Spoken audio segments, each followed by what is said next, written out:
संतों का चरित्र कपास के चरित्र जीवन के समान शुभ है, जिसका फल निरस, विशद और गुणमय होता है। कपास की डोडी निरस होती है। संत चरित्र में भी विश्वास शक्ति नहीं है, इससे वह भी निरस है। कपास उज्जवल होता है। संत का हृदय भी अज्ञान और पाप रूपी अंधकार से रोहित होता है, इसलिए वह विशुद्ध है। और कपास में गुण तंतु होते हैं, इसी प्रकार संत का चरित्र भी सद्गुण का भंडार होता है, इसलिए वह गुणमय है। जैसे कपास का धागा सुई के किए हुए छेद को अपना तन देखकर ढक देता है, अथवा कपास जैसे लोढ़े जाने, काते जाने और बुने जाने के कष्ट सहकर भी वस्त्र के रूप में परिणत होकर दूसरों को गोपनीय स्थानों को ढकता है, उसी प्रकार संत स्वयं दुख सहकर दूसरों को दरिद्रों दोषों को ढकता है, जिसके कारण उसने जगत में वंदनीय यश प्राप्त किया है। मुद मंगलमय संत समाजू, जो जग जगम तीरथ तराजू। राम भक्ति जहाँ सुर सरी, धारा रसई ब्रह्म विचार प्रचारा। संतों का समान आनंद और कल्याणमय है, जो जगत में चलता फिरता तीर्थराज प्रयागराज है। जहाँ वह संत समाज रूपी प्रयागराज में राम भक्ति रूपी गडुड जी की धारा है और ब्रह्म विचार का प्रचार सरस्वती है। विधि निदेश धयमय कलिमल हरणी, कर्म कथा रविंदन बरनी। हरिहर कथा ब्राजित बेनी, सुनत सकल मुद मंगल देनी। विधि और निषेध यह करो और यह न करो रूपी कर्मों की कथा कलयुग के पापों को हरने वाली सूर्यतन यमुना जी है, और भगवान विष्णु और शंकर जी की कथाएं त्रिवेणी रूप में सुशोभित है, जो सुनते ही सब आनंद और कल्याण की देने वाली है।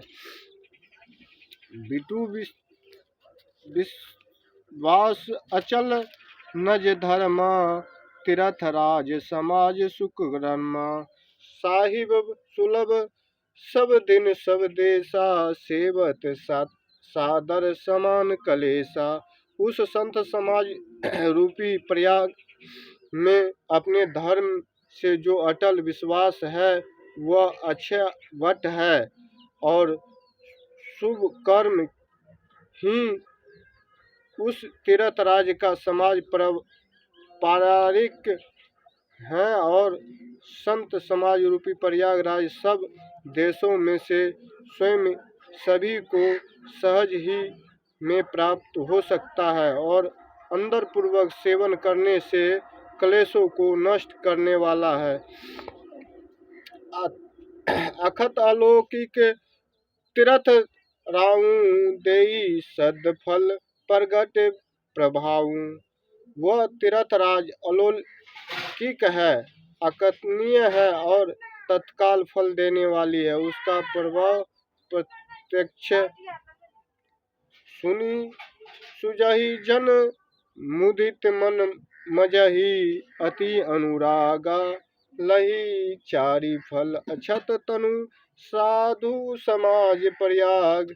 जो मनुष्य इस संत समाज रूपी तीर्थराज का प्रभाव प्रसन्न मन से सुनते हैं और समझते हैं, और फिर अत्यंत प्रेम पूर्वक इसमें गोते लगते हैं, वे इस शरीर के रहते ही धर्म अर्थ काम मोक्ष चारों फल पा जाते हैं। मज्जन फल पेख्यहु तत्काल, कक को ही पिक पिकऊ मराला। सुन सुनी अचरज करे जन कोई, सत्संगति महिमा नहीं गोई। इस तीर्थ राज्य में स्नान का फल तत्काल ऐसे देखने में आता है कि कौवे कोयल बन जाते हैं और बोगले हंस। यह सुनकर कोई आश्चर्य न करे, क्योंकि सत्संग ही महिमा छिपी नहीं है। वाल्मीक नारद घट जोनी, निज निज मुख ही कहीं निज होनी। जलचर थलचर नवचर नाना, जे जड़ चेतन जीव जहाना। वाल्मीकि जी, नारद जी और अगस्त्य जी ने अपने अपने मुखों से अपनी होनी जीवन का वृत्तांत कही है। जल में रहने वाले, जमीन पर चलने वाले और आकाश में विचारने वाले नाना प्रकार के जड़ चेतन जितने जीव इस जगत में हैं, मति करित गति भूति भलाई। जब जे हुई जतन जहाँ जो पाई, सो जानब सतसंग प्रभाऊ। लेकहु वेद न आनब उपाऊ।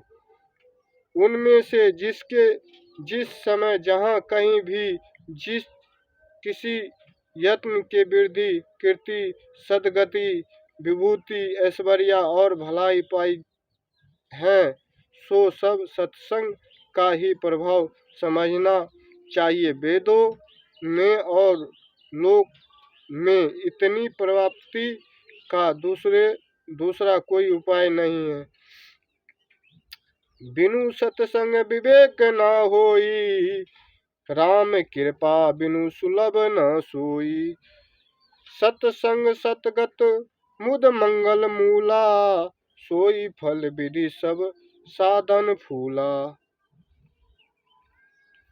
जय श्री राम, जय श्री राम।